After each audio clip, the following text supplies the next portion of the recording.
Hey guys, ఇంట్లోనే tasty broccoli white sauce pasta ఎలా చేసుకోవాలో ఈ వీడియోలో చూపించేస్తా. సో ముందుగా అయితే పాస్తాని బాయిల్ చేసుకోవాలి, అలాగే బ్రొకోలీ స్వీట్ కార్న్ కూడా బాయిల్ చేసుకోవాలి. ఒక పాన్లో ఆయిల్ వేసుకొని మనకి కావాల్సిన వెజిటేబుల్స్ వేసుకొని కొంచెం సేపు ఫ్రై చేసిన తర్వాత దీనిలోకి మిల్క్లో ముందుగానే మైదా యాడ్ చేసుకున్న మిల్క్ని అయితే దీనిలోకి యాడ్ చేయాలన్నమాట. సో అది మనకి వైట్ సాస్ కన్సిస్టెన్సీ ఇస్తుంది.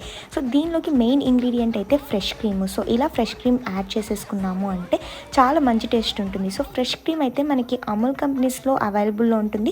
అది కాదు అంటే ఇంట్లో ఉన్న మీగడ కూడా వేసుకోవచ్చు అనమాట. అంతే, చాలా సింపుల్గా అయిపోతుంది. దీనిలోకి తగినంత సాల్ట్ అలాగే చిల్లీ ఫ్లేక్స్ వేసుకోవచ్చు. ఇక్కడైతే నేను చీజ్ యాడ్ చేశాను. సో చిల్లీ ఫ్లేక్స్ యాడ్ చేసుకున్నామంటే చాలా సింపుల్గా ఫాస్ట్గా అయిపోతుంది, చాలా యమ్మీగా ఉంటుంది. సో ఇటాలియన్ టేస్ట్ కోసం కొంచెం ఆరిగానో కూడా యాడ్ చేస్తున్నా. సో దీని పక్కన ఒక బ్రెడ్ టోస్ట్ చేసుకున్నామంటే చాలా టేస్టీగా ఉంటుంది. మీరు కూడా ట్రై చేయండి. ఫుల్ వీడియో డిస్క్రిప్షన్లో లింక్ ఇస్తాను.